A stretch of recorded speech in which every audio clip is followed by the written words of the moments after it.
Ah, yes, remember the 70s? The big hair, the bell-bottom jeans, the giant eyeglasses, the guys with shirts unbuttoned down to their navels, but also some classic cinema like Last Picture Show, Apocalypse Now, The Godfather, Dog Day Afternoon. There's so many of them. We could go on and on about that, but not today. This is the Kazdoy Closet. I'm Kazdoy. This is my closet full of all the stuff that I love. And today I want to talk about 4 forgotten thrillers from the 1970s, one of which was a groundbreaking TV movie, and another one by an Oscar-winning director. We're going to start with a film from 1972 called The Night Stalker. Now, this was actually an ABC Movie of the Week and was a huge success. 75 million Americans tuned in to watch this film. It's about a newspaper reporter named Carl Kolchak, and he's investigating a series of murders, and he finally determines that the murderer is a modern-day vampire. Well, of course, his editor thinks he's crazy. The police chief thinks he's crazy. So he has to go about and prove that this is what's actually happening. It was written by Richard Matheson, who is probably most well known for several classic Twilight Zone episodes. He also wrote Duel, which is a film that I talked about in a previous episode. He wrote The Incredible Shrinking Man, which is a classic science fiction film from the 50s.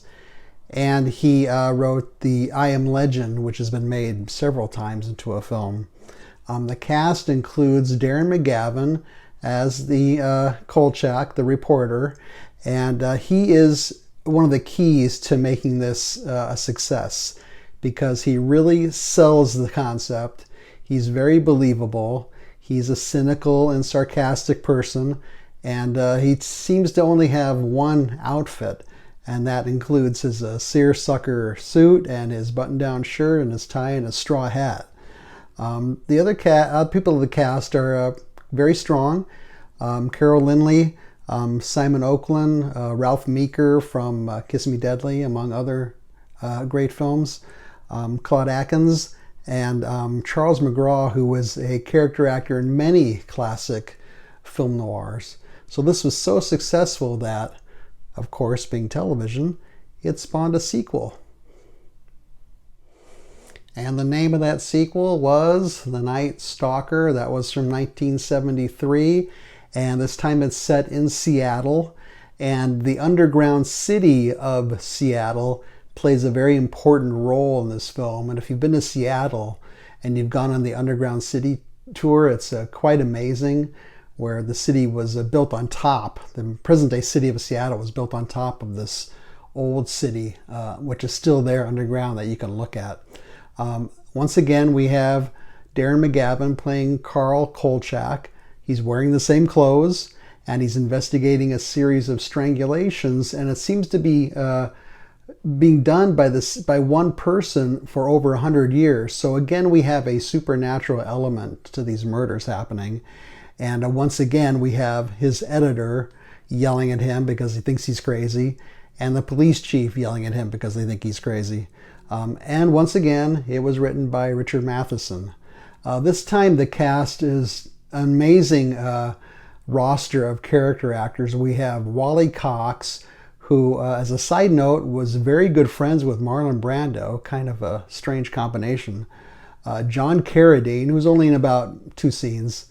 Al Lewis, who you might remember from playing Grandpa on The Munsters. Margaret Hamilton, who you might remember as playing the Wicked Witch in The Wizard of Oz. And once again, Simon Oakland playing his editor. Simon Oakland, you probably remember from Psycho. He's the psychiatrist near the end of the film who explains Norman Bates and what his mental problem is. Both these films, Night Strangler and Night Stalker, have a really good mix of scares and laughs, and that's not easy to pull off all the time. They're both exciting. They're both very entertaining. They both have elements of noir in them, where you have a reporter as the main character. You have him providing a voiceover narration of what he went through and what's happening. And elements about the dark side of man. This then spawned a short-lived TV series called Kolchak, the Night Stalker, which I think was only on for one season, but it inspired a gentleman named Chris Carter, who went on to create the classic series, The X-Files. And like that series, each week they looked at some sort of supernatural happening, whether it was ghosts or zombies or demons or vampires or the monster of the week, they called them. Our next forgotten thriller from the 70s is a theatrical film, and that is The Silent Partner, and that's from 1978. Now this one stars Elliot Gould as a bank teller. He's in a Canadian bank in a huge shopping mall, and he determines that the person who is portraying Santa in this shopping mall during Christmas time is going to rob the bank. And so as a bank teller, he decides that he's going to take some money for himself, and the authorities will just think that the robber took the money. Well, the robber, who is played by Christopher Plummer, he figures out what Elliot Gould is up to, and so he gets away with it, and he starts to stalk him, and it becomes a cat and mouse game between Elliot Gould character and the Christopher Plummer character. This won Best Picture at the Canadian Film Awards, and notably it was written by Curtis Hanson, who went on to write and direct the great neo-noir LA Confidential. It was directed by Daryl Duke, who was mainly a TV director, but also notably the musical score was done by jazz legend Oscar Peterson, and I think it was the only movie score he's ever done. The cast includes, like I said, Elliot Gould and Christopher Plummer, who is just a standout in this one. In fact, the roles with the parts in the film with Christopher Plummer and Elliot Gould are the highlights of the film, really. And then you also have, in a very early small role, comedy legend John Candy, who's also working in the bank. I saw this a long time ago. I remember really liking it. I watched it again last night. It's entertaining. It wasn't quite as good as I remembered, but it's worth a look.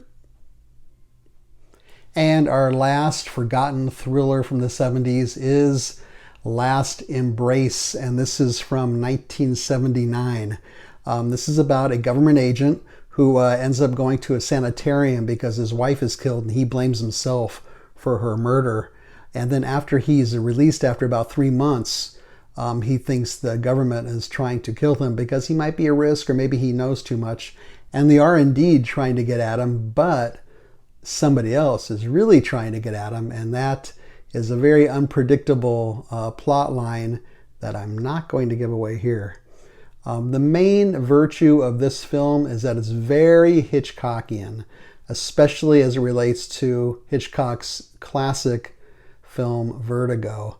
You have a very important scene with a bell tower, just like in Vertigo. You have a main character who has a sort of an affliction. In this case, his hands shake too much because of what he went through.